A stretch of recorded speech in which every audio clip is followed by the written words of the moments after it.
Badak ko'liga qarab chiqib boramiz. Habib Abdullayev nomidagi Geologiya va Geofizika instituti Glatsial geologiya markazi xodimlari hamrohligida Toshkent viloyati bo'ylab ilmiy tadqiqot ekspeditsiyamizni davom ettiramiz.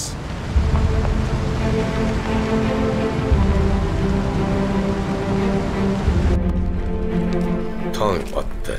Qishloq ahli tirikchilik tashvishlariga kirishgan. Bugun Glatsial geologiya markazi xodimlari bilan Badak ko'llariga boramiz. Onaga? Qancha yuramiz Badak ko'lgacha? Hozir 2 soatlik yo'l. Bu mashinani u yoqqa sinab ko'rganmisiz? Yo'q, bu endi mashina yangi hali. Xudo xolisa, inson omon sog' salomat yetib boramiz inshaalloh. Yo'lga otlanamizmi? Tashkiliy ishlar bitgach yo'lga tushdik.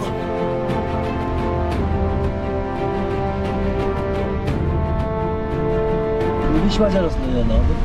Oriyaman muqaddam ko'lga ko'l suv sathini, suv haroratini kuzatib boradigan avtomatik bloger o'ylashtirib kelganmiz.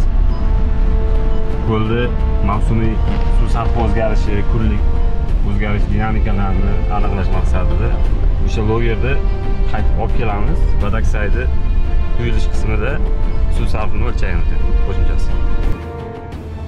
Qishloq ortda qoldi. Ko'prikdan o'tyapmiz. Manzara juda maftunkor.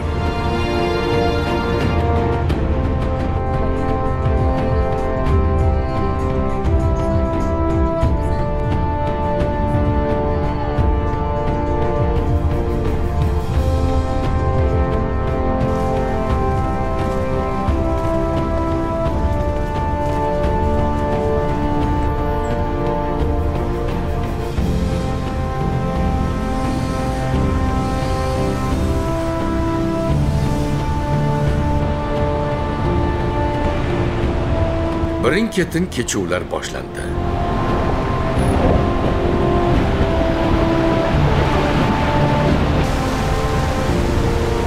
Ular tabiat bilan inson o'rtasidagi jismoniy muloqot nuqtalari. Go'yo tabiat bizni ozroq sinab ko'rayotgandek.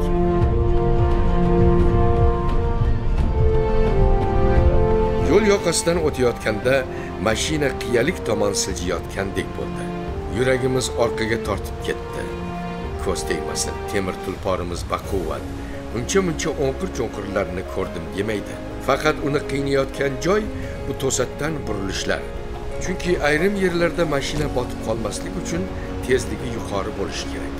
Lekin to'satdan burilish joylari kelganda haydovchimiz sekinlashishga majbur bo'lyapti.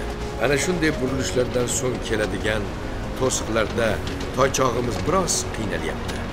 Aslida haydovchimizga chuqur jarlik yoki g'adir-budur toshli yo'llar tanish manzaralar. Ular yo'lning qiyinchiligini ham, tabiatning injiqliklarini ham ko'p bor boshdan kechirgan. Shu bois mashinaning goh yengil, goh og'ir silkinishlaridan sal sergaklansak-da xotirjammiz.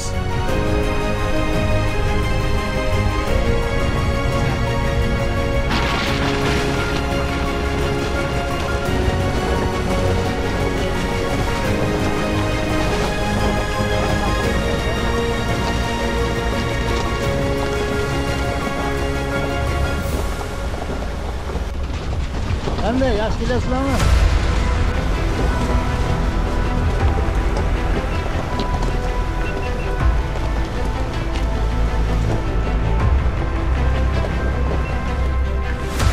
Yana yarim soatcha shu alfozda yurganimizdan so'ng birinchi Badak ko'liga yetib keldik.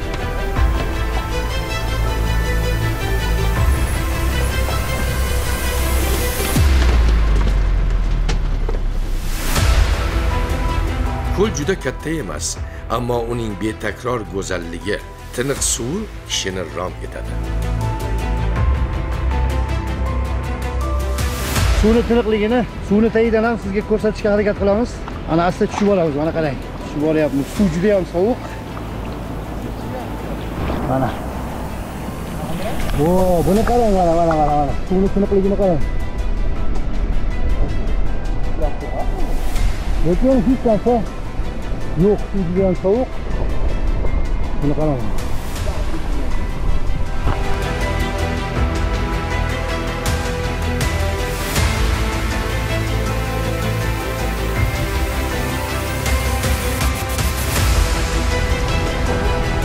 Navbatdagi manzil tomon yo'lga tushdi.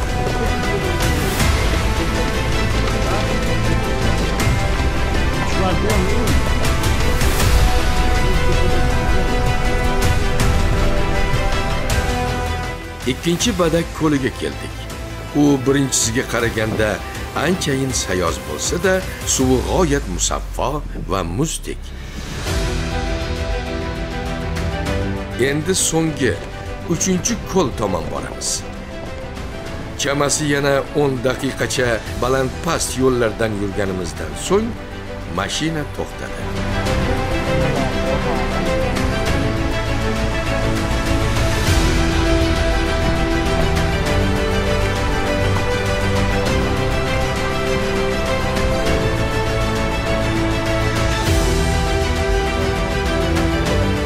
Pskon daryosidan shu yergacha mashinada 4 kilometr yuribmiz. Endi qolgan 2,5 kilometr masofani piyoda bosib o'tishimiz kerak. Tayyorgarlik yaxshimi axir? Ha. Hamma narsaga tayyorgarlik ko'rib oldik. O'tgan safar tegishga borgan bo'lsam, bu safar xaritamga bu yo'lda qo'shib qo'yaman-da. Badak.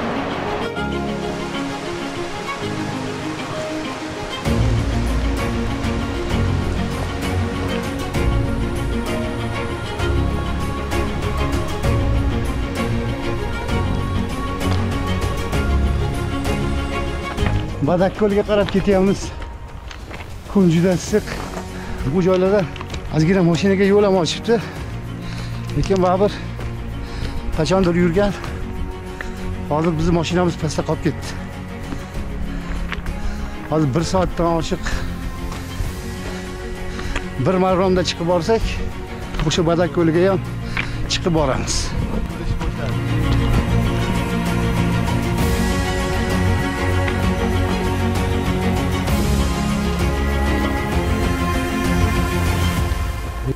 Mana yo'limizda ulkan archa qulab tushibdi.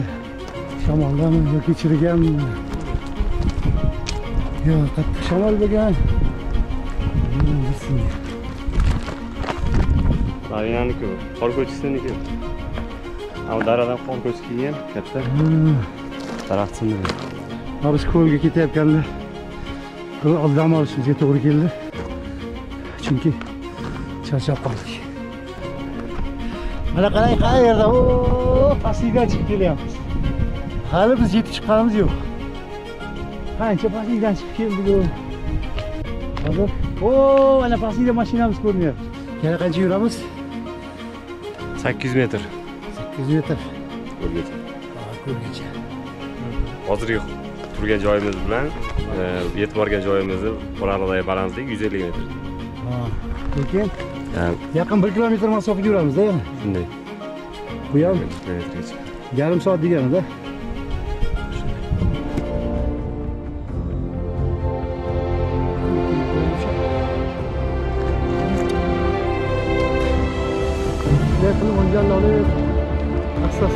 Yo'l bo'ylab pastga tushib kelayotgan sayyohlarga duch keldik. Cho'mildinglarmi? Muzdekmi? Yaxshi. Taassurotlar qanaqa endi? Mashina zo'r. Cho'mildinglarmi? Zo'rmikan? Mashina zo'r arziydi bor. Arziydi. Shuncha charchab chiqib kelganga yarashib. Demak yaxshi, ha? Kichkina bolachani ham olib chiqibsiz-da. Charchab qolmadimi? Epladi. Ularning mamnunligi yuz ko'zlaridan bilinib turibdi. Tabiat bag'ridagi sayohat nafaqat tanaga, balki ruhga ham oziq bo'lganini his qilish qiyin emas. Har bir balandlik ortida biroz charchoq, biroz hayajon va ko'plab kutilmagan taassurotlar yashirin.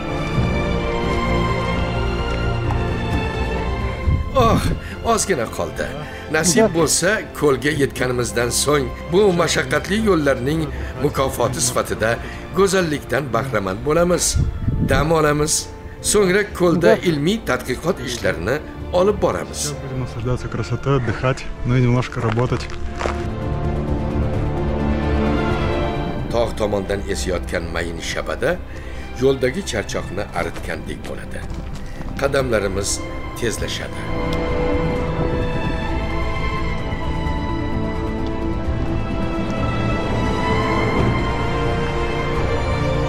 Va nihoyat biz Badak ko'liga ham yaqinlashib kelyapmiz. Mana shu tepalikda ozgina qoldi. Buni qarang. Go'zallikni mana shu joy o'zidan his qilishingiz mumkin. Ana pastlikda ko'rayotgan bo'lsangiz, ko'l ham ko'rinish bera boshladi.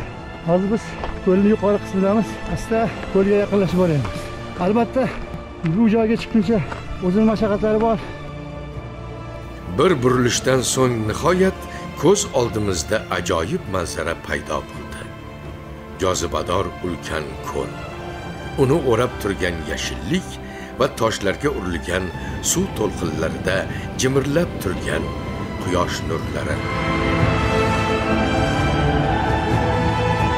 Har kim o'zicha hayratda, kimdir suratga tushirmoqda, boshqasi sukut bilan tabiat yaratig'ini tomosha qilyapti. Go'yo bu yerning chiroyiga hammamiz asir tushgandekmiz. Go'yo shuncha mashaqqat va intilish shu lahza uchun bo'lganday. Baland qoyalar va toshlar ko'lni qo'rg'on kabi o'rab turibdi. Hamrohlarimizdan biri "Bu yerda 1 soat dam olsangiz, bir haftalik charchog'ingiz chiqadi" deb qo'ydi.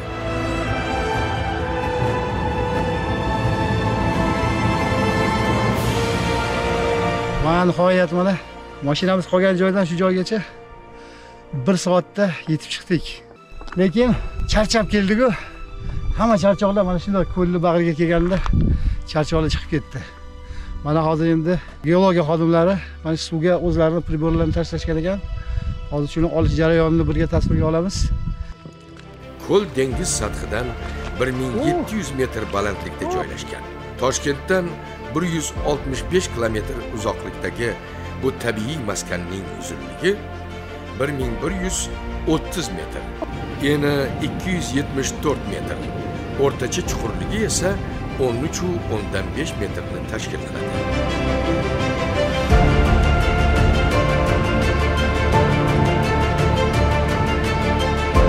Ko'lda birinchi marta bo'lishingmi? Ha, birinchi marta. Juda ham zo'r. Atrof tog'lar bilan o'ralgan, soya va quyosh o'tib turgan holatda o'zgarishini ko'ryapmiz-da. Keyin ko'lning tiniqligi ham juda zo'r. Tog' ko'li bo'lgani uchun juda ham tiniq va shaffof holatda turibdi. Ko'l suvi turib qolganligi bois undan to'g'ridan-to'g'ri ichish tavsiya etilmaydi. Biroq aynan shu ko'ldan oqib chiqadigan soy suvi toshlar orasida tozalanib, shifobaxsh muzdek obi hayotga aylanadi.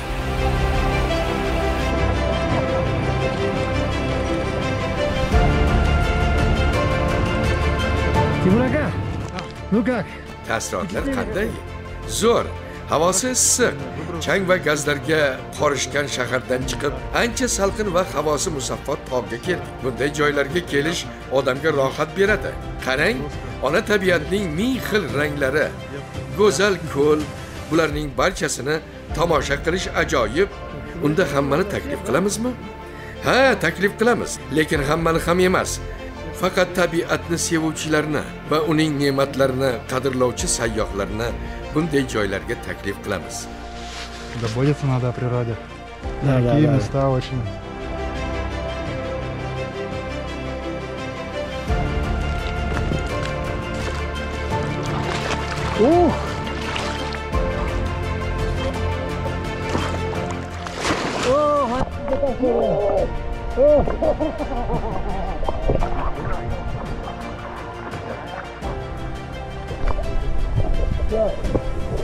Bu juda tiniq, yaxshi ekan.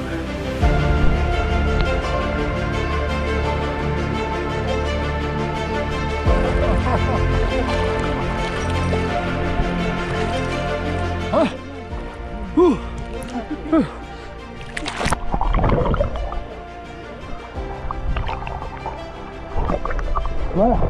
On voit un moutou, le pays. Oh.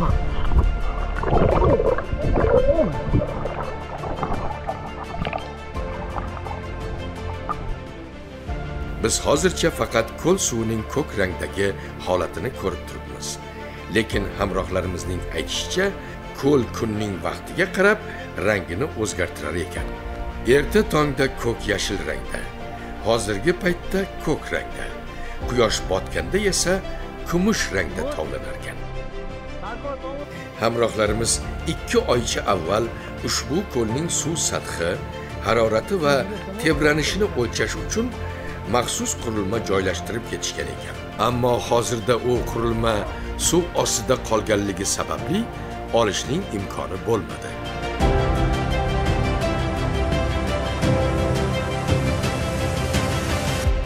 Chuqurmika, hozir Temur bu ko'lni qirg'oq bilan siz tomonga ketyapti.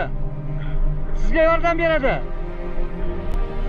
Temur, Sarkor suvga tushib, logerni olib chiqqani qo'rqyaptimi?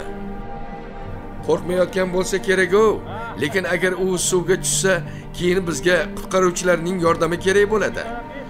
Loger juda chuqurda qolgan. Hamrohlarimizning ta'kidlashicha, har yomonning bir yaxshisi degandek, loger qurilmasining suv ostida qolishi ayrim hollarda ma'lumotlarni uzluksiz yozish va natijalarning yaxshiroq chiqishi uchun foydali bo'lar ekan. Ko'limiz ko'rib turibsiz, tepadagi qorlarda bu yerda ikkita kichkina muzliklari bor. Shu qor muzliklari erishidan shakllanib 1700 metr balandlikda shakllanib turgan ko'l. Tabiiyki, suvning harorati 12-13 gradus o'rtacha haroratda bo'ladi. Ko'lga 4 metr pastga tushib chiqishni o'zi qancha mashaqqat bo'ldi. Harakat qilib ko'rdinglar lekin. Harakat qilib ko'rdik, endi lekin rosa buzuq joyga qo'ygan ekansiz, ancha. Sayyohlar kon qadar oyoq yetmaydigan joyga qo'ygandim. Keyingi safar nasib bo'lsa, barqaroq tekish muzliklariga kelayotganimizda yo'lda bir kirib chiqib ketamiz endi nasib. Ham bu yerda ko'l ancha suvni tashab qo'ygan bo'ladi. Suv kamayadi. Loger keyingi safar kelganimizda toshda ochiq joyda qoladi. Iskon havzasidagi eng suv sathi juda katta tebranadigan ko'l shu Badak ko'li bo'ladi. Bu Badak ko'li Iskon havzasidagi suv hajmi kattaligi bo'yicha 2-o'rinda turadigan ko'l. Katta ehtiyoj ko'ldan keyin bu turadi. 4,2 million metr kub suv sig'dira oladi bu ko'l. Dammasida faqat filtratsiya yuqoriligi uchun suvda ko'p ushlab tura olmaydi.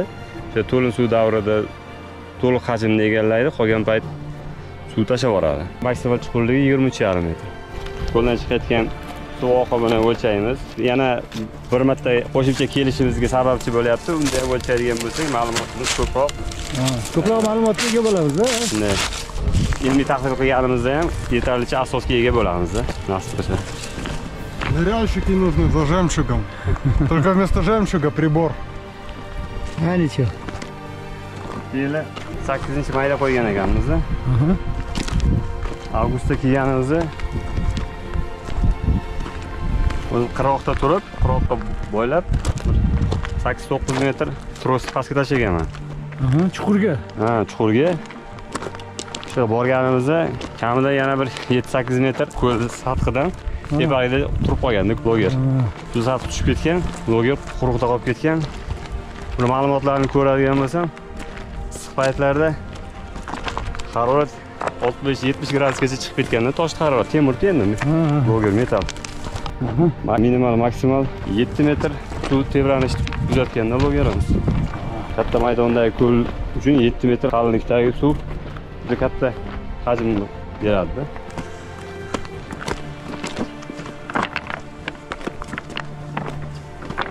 Ko'ldan qaytyapmiz, cho'mildik.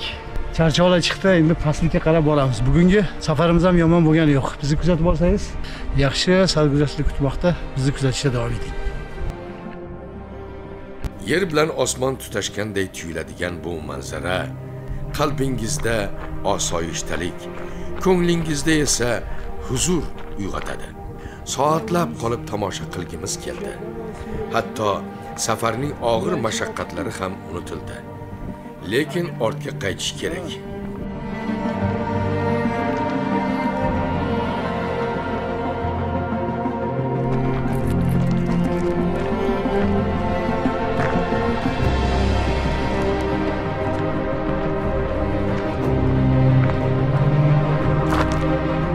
Ko'lda mana shu toshlarni tagidan suv suv ketyapti. Albatta bu joyda yo'q, lekin buni tagida suv bor. O pastlikda suv ko'rinib turibdi. O'sha pastga borib, o'sha Badak ko'ldan ketayotgan suv mana shu toshlar tagidan sizib oqib ketyapti. Badak ko'lidan oqib kelayotgan jilg'alar ayrim hududlarda toshlarga urilib, qirg'oqlarni o'pirib, xuddi tabiat toridan chalingan kuydek eshitiladi. Biroq shunday joylar ham borki, suv yer bag'riga kirib oqishda davom etadi. U yerda biroz sukunat hukm suradi. Lekin yuragingizda oqimni his etasiz. Go'yo yerning yuragi sekin urayotgandek.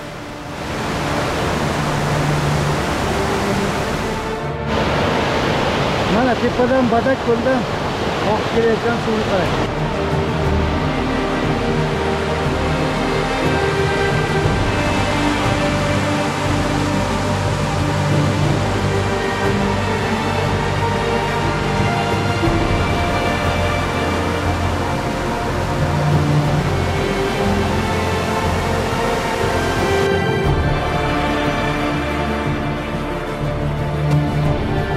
Mana hozir suv yana yo'qoldi mana. Lekin mana shu toshlar tagidan suv ketyapti. Ko'rishingiz mumkin. Mana toshlarning orasidan xuddi buloq kabi suvlar sizib chiqyapti mana. Mana yuqorida suv ko'rinmaydi. Mana suv pastlikka qarab ko'payib boryapti. Suvning tiniqligini qarang.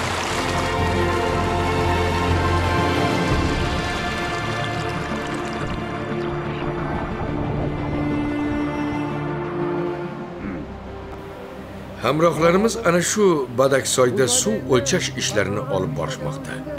Ular bu yerdagi natijalarni avval o'rganilgan Urung'och soyi bilan solishtirishyapti. Urung'och Badaksoydan ko'ra nisbatan ko'proq oqadi. Hozircha chuqurlik ishlarini o'lchab ko'rdik, endi tezligini aniqlaymiz. Tezligini, ha? Undan keyin aniq bo'ladi, qaysi biri ko'proq ekanini solishtirish uchun. Ikkalasi ham bir-biriga o'xshash. Badaksoy Ugamtog' tizmasini shimoliy yonbag'rida, Urung'och esa Ugamtog' tizmasini janubiy yonbag'rida shakllangan ikkita havza. Bir-biriga to'g'ri-to'g'ri keladi. Ikkalasi ham ko'llardan shakllanadi. Ikkalasi ham deyarli bir xil balandlikda juda o'xshash, faqat turli xil ekspozitsiyada yonma-yonda shakllangan havzalar. Bu yoqqa oling. To'g'ri yuring. Yaxshi. O'tdingiz. Mayli, sog' bo'linglar.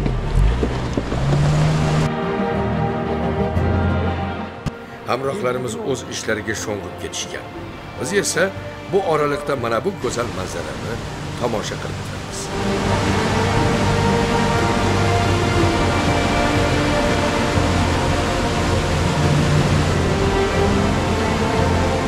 O'rganishlar natijasiga ko'ra, Badaksoyning o'zanidan soniyasiga 1.6 metr kub suv oqib o'tayotgani qayd etildi.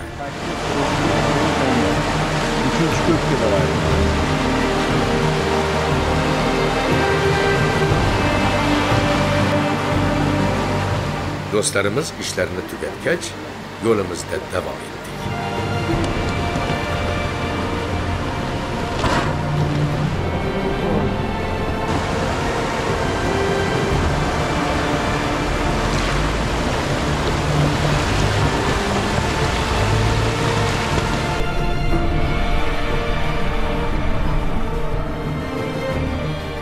Soatlarda boshpanamizga tushib keldik.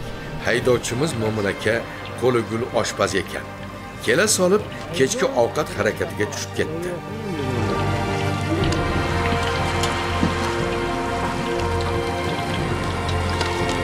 Bugun endi qanaqa taom bo'ladi endi kechga? Hozir endi qo'ldan kelgancha shu qozon kabob chiqib beraman. Qozon kabob. To'g'ri, boshqacha bo'lsa kerak. Jazilla mana boshlangan.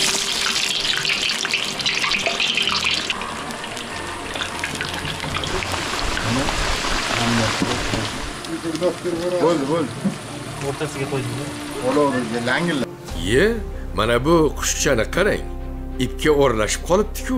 Halim aka uni azobdan qutqardi. Bu torting. Ha, ichida ekan. Mana qanday ip kirib qolibdi bunga. Ehe. Oho, Ana. Bo'ldi. Bu ini qayerda? Mana mana tepasida turibdi. Bo'ldi, Qo'ying, men bu qo'yib qo'yaman. bo'yiz balandroq. Bo'ldi. Mana. Telefon bilan anaqa tutish kerakmi? Ya, shu yerda emas. Ya, o'zi joylashib ola. Bering olib beraman. İşte bittagina gashki-ya. Ha, bittagina. Balar. Bu yog'i ovqatimiz ham pishdi. Endi bu ovqat endi faqat yeyish kerak deyapti-da. Yeyish kerak. O'shanta yeyish kerak. Temurga ayting o'zi. Temur. Kechki taom ustida ertangi rejalarimizni yana bir bor kelishib olamiz. Ishonamizki, ertaga ham bizni qiziqarli va hayajonli voqea hodisalar kutmoqda. Agar sizda bizning sarguzashtlarga guvoh bo'lish istagi paydo bo'lgan bo'lsa, keyingi dasturimizni ham albatta tomosha qiling.